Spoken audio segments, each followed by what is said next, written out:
From religious freedom to reclaiming broken cities for God. Welcome to this Faith Nation special of stories from around the world. I'm Brody Carter.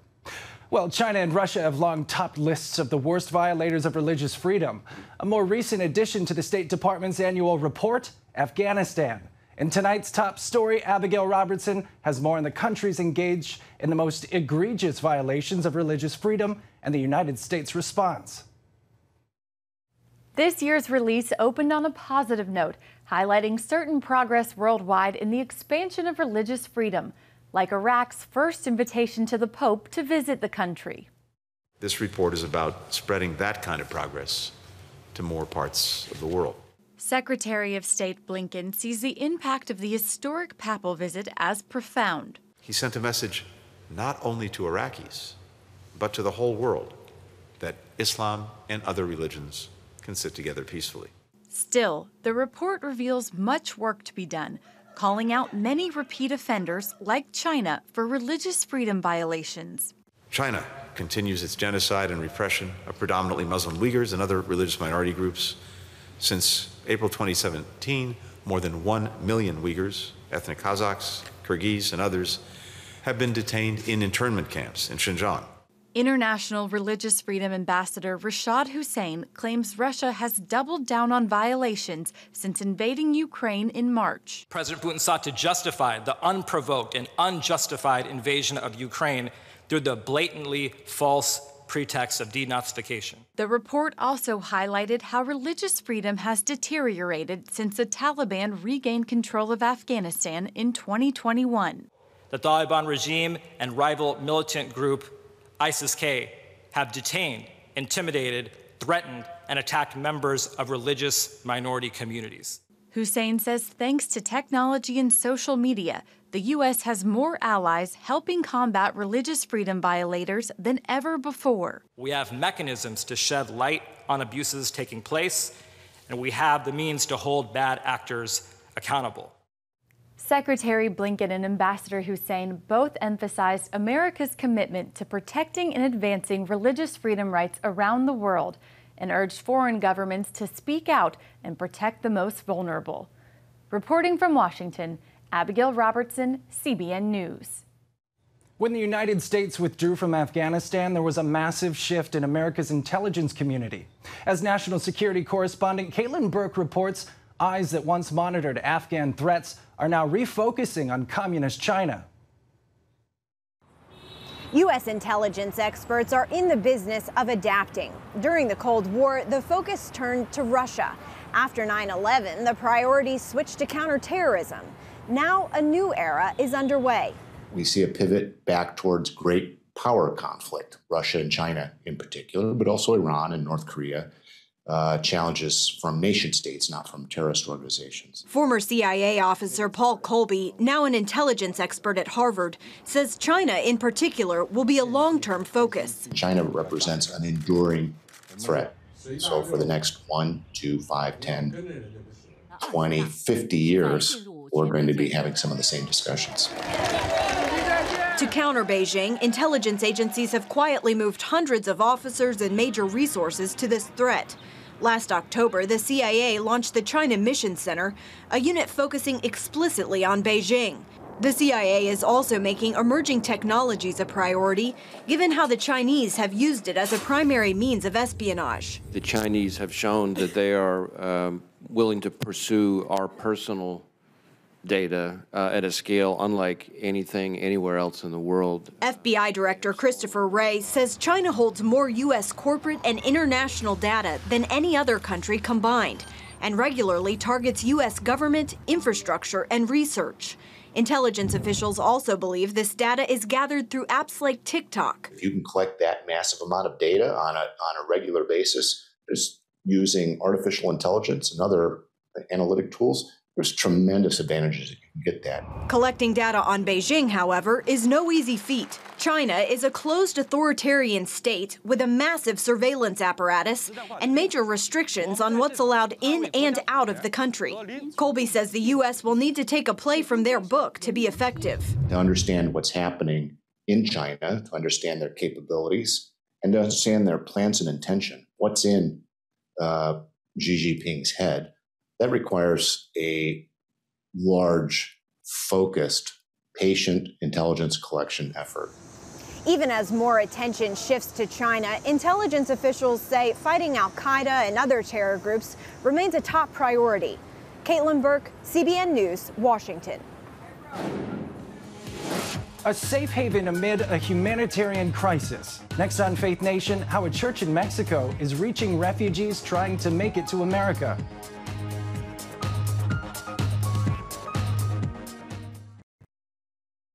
A God-given dream led Gustavo Banda to start a small church in Tijuana, Mexico. He never imagined it would become a refugee for tens of thousands of migrants seeking freedom in America. George Thomas shares how that dream became a reality. 6 miles from Tijuana and a short distance from the U.S.-Mexico border lies one of this city's poorest neighborhoods.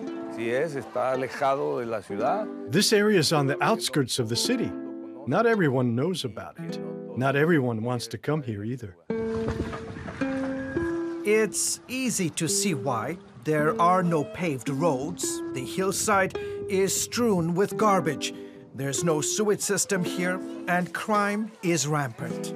When we moved here, there were only cows, horses, chickens, and people with a lot of needs. In 2011, Gustavo Banda and his wife, Zaida Gulen, moved to Canon de Alacran, or Scorpion's Canyon, after hearing from the Lord in a dream.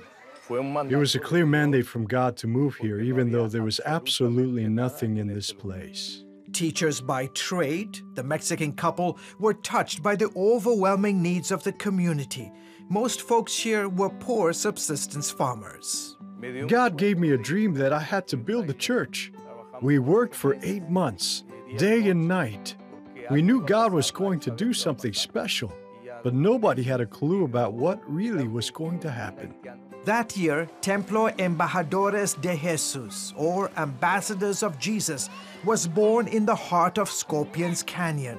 Banda held services on Sunday, then hit the rugged roads the rest of the week, going house to house, ministering to physical and spiritual needs. We shared the love of Jesus with them. It was a mandate from God that we had to go to the poor.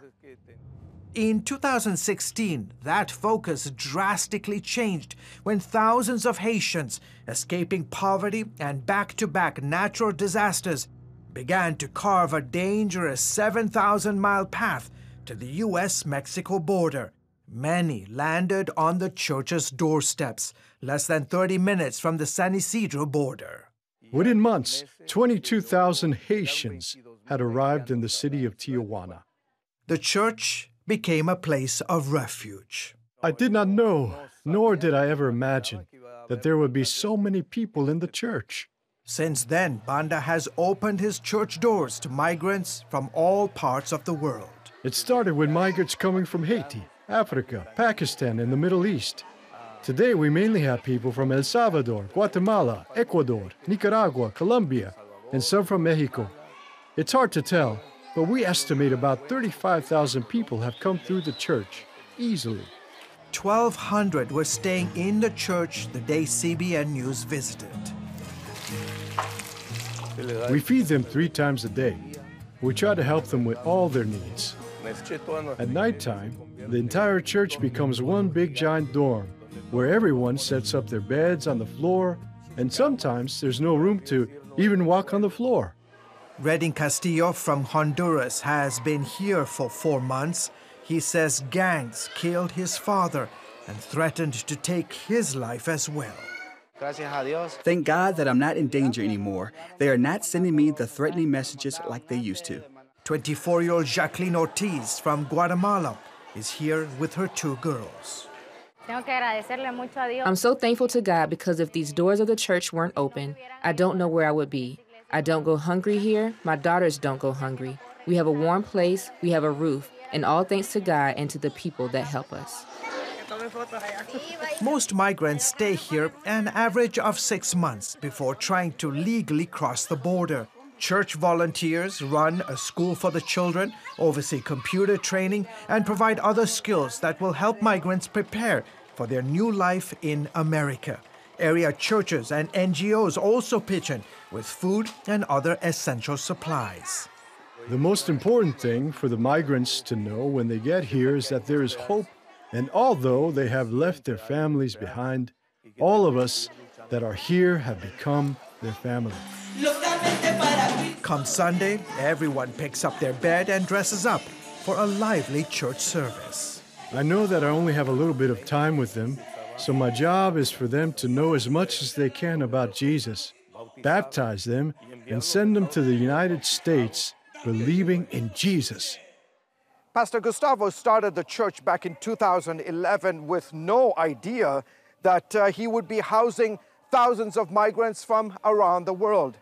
So today, 10 years later, a new structure is going up, which will be the future home for the migrants. He once had a desire to be a missionary to Haiti. Not anymore. I even started learning a little bit of their language, but when I wanted to go to Haiti, Haiti came to me. And after Haiti came, all the other nations started coming to this place. I don't have the numbers, but for years we have been baptizing so many of them, and many more are surrendering to Jesus. And that's my calling now. George Thomas, CBN News, in Scorpions Canyon, Tijuana, Mexico. Dutch farmers take up the fight. How they say their government is using climate change to take their land. And the concern that same could be here after this.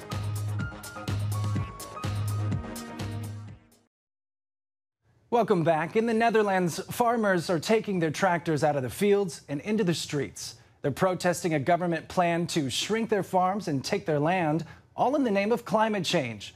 Dale Hurd explains how what's unfolding there could soon happen here at home.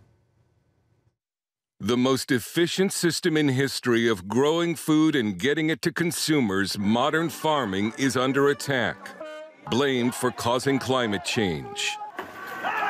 The world has watched as Dutch farmers fight for their economic survival against demands that they shrink their operations to suit the government's climate change agenda. The government has told farmers to cut ammonia emissions by 50%, and those near protected areas must reduce their operations by as much as 95%. Or they must sell their land to the government and face a lifetime ban from farming.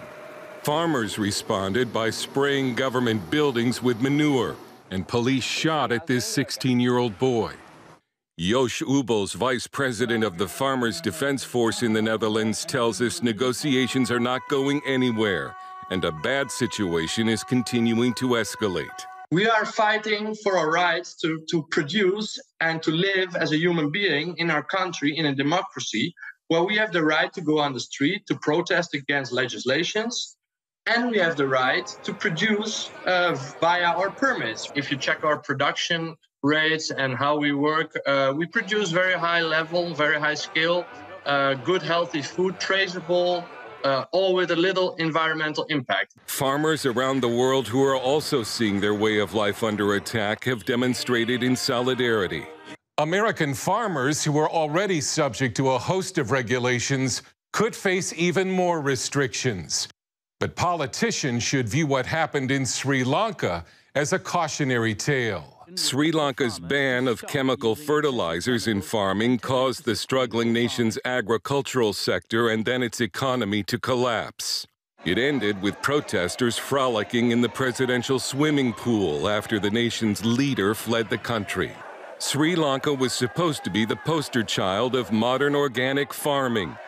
The World Economic Forum even proudly posted this article about Sri Lanka's future success, written by the Prime Minister whose house was set on fire by protesters. Parts of the world already face famine because of a shortage of chemical fertilizer due to Russia's invasion of Ukraine. The same kind of fertilizer environmentalists want to reduce. Washington attorney Gary Bass, who helped start the Environmental Protection Agency in 1970 and now says it should be abolished because it's Orwellian, owns 11 farms in Illinois. He calls what the Dutch government is trying to do to its farming sector madness, and sees signs a similar movement is coming to the U.S. Agriculture is an easy target, both from the animal standpoint and from guys like me who put a lot of anhydrous ammonia on their corn crop. They're going after methane, which is belched by cows. AOC has it wrong. They do not FART, the methane, they belch it.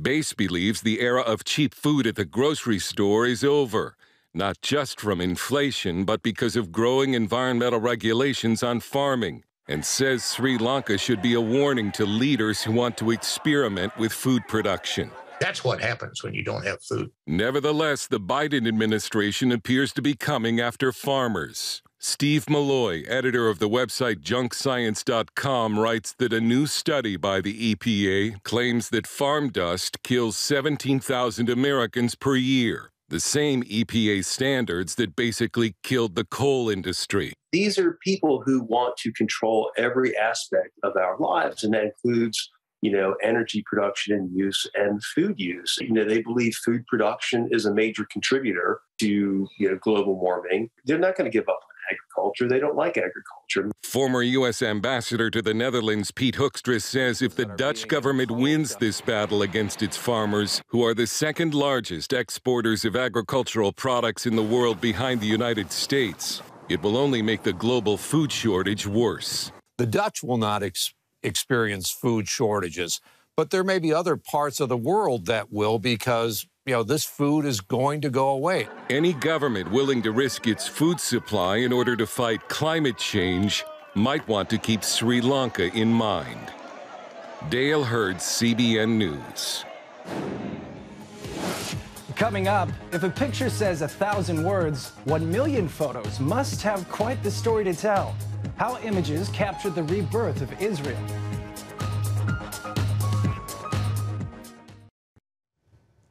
Before cell phone pictures or digital cameras, photographs helped document life. In Israel, millions of photos are helping provide a pictorial history of the Holy Land. Middle East Bureau Chief Chris Mitchell brings us this look at one group's ongoing effort to chronicle the story of the Jewish state. This may look like a storage room full of old files, although in reality, it's a treasure trove providing a pictorial history of Israel. We're at the heart of the archive, at the photo archive. This is the place where we can find printed photographs taken from early 20th century and all the way till the end of the printed material era. Decades before the Jewish state's birth, Karen Kayemet, La Israel, Jewish National Fund, or KKL-JNF, was breaking ground. KKL-JNF is an organization that was established 120 years ago, aimed at purchasing land in Eretz Israel, right here in Israel, and also developing it, which means preparing the land after purchasing it for housing, building new communities, helping people get here so they can fully establish and inhabit these homes. Efrat Sinai, head of KKL-JNF Photo Archive, says cameras have continued snapping history since the beginning. KKL-JNF used to send photographers to different corners all over Israel so they can capture what is going on, the places that are being built and established, the faces of the pioneers, all that spirit of creating something new. And that's what created this unique and very important collection. One of Sinai's favorites is this unique pose of David Ben-Gurion, Israel's first prime minister. It's not something that we're used to seeing him with cool sunglasses. There's another picture, which I really like. It's David Ben-Gurion on the day of the Declaration of Independence, while he's still working out the draft of that declaration. And a year later, on Israel's first birthday. These are photographs from the very first year of the celebration in 1949. As you can see, bringing the Torah books. And what I wanted to show you was the military parades that were taking place in the big cities. We can see how everyone used to go out to the balconies and watch the parade. And you can also see the streets, the familiar streets of Jerusalem. This is King George Street, for example, taken in 1950. And capturing Independence Day celebrations, picnics, and barbecues that go back decades. In addition to acquiring land, KKL-JNF built reservoirs, rehabbed rivers, prepared for housing, and is probably best known for planting trees. Here we have photographs taken in Martyrs Forest. This is a forest that was planted in the early 1950s that has 6 million trees planted in to commemorate the 6 million Jews who perished in the Holocaust. According to Sinai, it's estimated there were around 14,000 trees here when the Ottoman Turkish Empire ended more than 100 years ago. Starting 1908, we started trying to plant trees here. And nowadays, we're talking about over 240 million trees planted all over Israel. There's also historic Jerusalem, a photo overlooking the city from the Mount of Olives, the distribution of pasteurized milk to babies, the railway station from 1927, and the Western Wall in 1941, as well as photographs of Tiberias on the Sea of Galilee. Pioneers building agricultural communities called kibbutzim and moshavim, and glass plate negatives used before the gelatin kind. So this was taken in 1924, and this is Tel Aviv. You can see the sand. So it really is a city that rose from the sands. Throughout each year, KKL-JNF shares its historical highlights at exhibitions like this one in Jerusalem. We're displaying photographs 2.5 meters wide, historical photographs of Jerusalem that were colorized. KKL-JNF says many times when we look back at black and white photos, we tend to think the past was without color. But what they've done in this exhibit is use innovative colorization technology, along with research into the culture and fashion of the time, to color the photos and breathe new life into history. An exhibition also took place recently at the International Expo in Dubai. Many of the photos are now digitized, and the archive can be viewed online in Hebrew, and soon will be available in English. It currently has more than 1 million photos, and like the state itself, is still growing. Chris Mitchell, CBN News, Jerusalem. Well, it certainly is beautiful to see where we come from and also find hope to know where we're headed in our future. That's going to do it for us tonight here at Faith Nation. We'll see you next time.